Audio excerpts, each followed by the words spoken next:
السلام علیکم۔ وعلیکم السلام۔ خیریت سے ہیں؟ الحمدللہ۔ کون سا؟ محمد رشید بول رہا ہوں۔ کہاں سے؟ سیتا پور سے بول رہا ہوں۔ یہ ایک شرائط نامہ آیا ہوا تھا اچھا تقرری کے تعلق سے۔ جی جی۔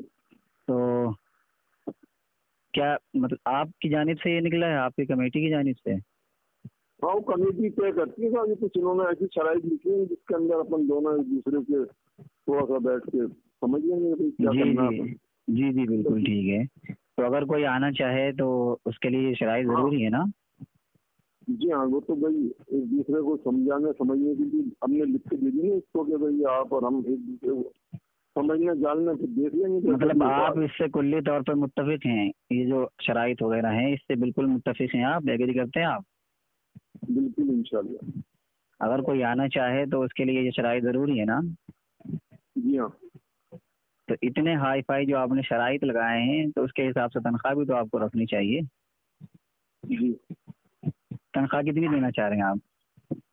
جی اس میں تنخواہ کا لکھا ہوا ہے منصب امامت کے لیے آپ نے 10,000 تنخواہ رکھی ہے۔ جی ہاں، 10,000 رکھی ہے۔ اور آپ نے اتنی قیودات لگائی ہیں کہ اگر کسی مدرسے میں پڑھانا چاہے، کسی مکتب میں پڑھانا چاہے، کسی جامعات میں پڑھانا چاہے تو اس کو اجازت نہیں ہے۔ جی ہوتا ہے، ڈسٹرب ہو جاتا ہے آدمی، مدرسے میں بھی جاتا ہے۔ کیسے ڈسٹرب ہو جاتا ہے؟ آپ لوگ آج کل امت کیوں پریشان ہے؟ علماء کیوں اس دنیا سے اٹھ رہے ہیں کہ آپ جیسے لوگوں نے امام کو غلام سمجھ لیا ہے۔ جی انتہائی شرم کی بات ہے۔ آپ یہ بتائیے کہ وضو کے فرائض آپ کو یاد ہیں؟ بتائیے حاجی صاحب، میں آپ سے یہ جاننا چاہ رہا ہوں کہ آپ وضو کے فرائض جانتے ہیں؟ جی ہاں فرمائیں کیا ہے؟ دیکھیے ایسا ہے، میں تو جاہل ہوں اور آپ ہیں عالم۔ نہیں، اگر آپ جاہل ہیں تو پھر آپ اس طرح کے شرائط امام کے لیے، ایک وضو جو سب سے اہم چیز ہے اس کے فرائض آپ کو نہیں معلوم، اور آپ اپنے امام کو بالکل ایسا چاہ رہے ہیں جیسے صحابی ہو وہ۔ آپ کو ایک وضو کے فرائض نہیں معلوم اور آپ بات کر رہے ہیں ایسے امام کی؟ آپ جیسے مقتدی کا امام ایسا ہو؟ ارے شرم آنی چاہیے ایسے لوگوں کو۔ آپ صدر ہیں کمیٹی کے؟ نہیں، میں صدر نہیں ہوں، میں تو خالی ممبر ہوں۔ آپ خالی ممبر ہیں تو آپ اپنی بات رکھ نہیں سکتے وہاں پہ؟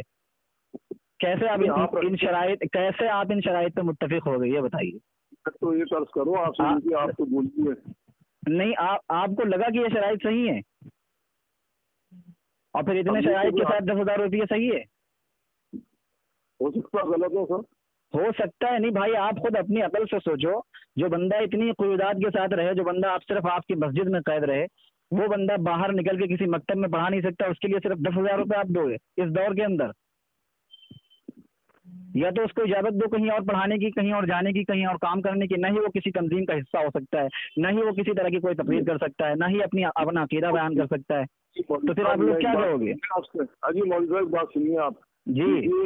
یہ تو جب سامنے بیٹھ کے آدمی کہہ سکتا ہے نا، جیسے آپ مجھ سے کہہ رہے ہیں آپ نے برابر لکھ دیا ہے۔ دیکھیے میں اس چیز کو ریکارڈ کر رہا ہوں، آپ کا نمبر بھی ساتھ ساتھ ہے، وائرل ہو رہا ہے آپ کا نمبر اس خط کے ساتھ، اس تحریر کے ساتھ آپ کا نمبر وائرل ہو رہا ہے۔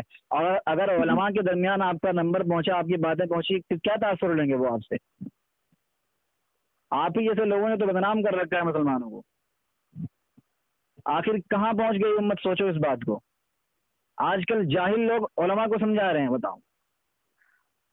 آپ جیسے متولیان ایسے حاکم بنے بیٹھے ہوئے ہیں کہ جیسے امام کو خرید لیا ہو۔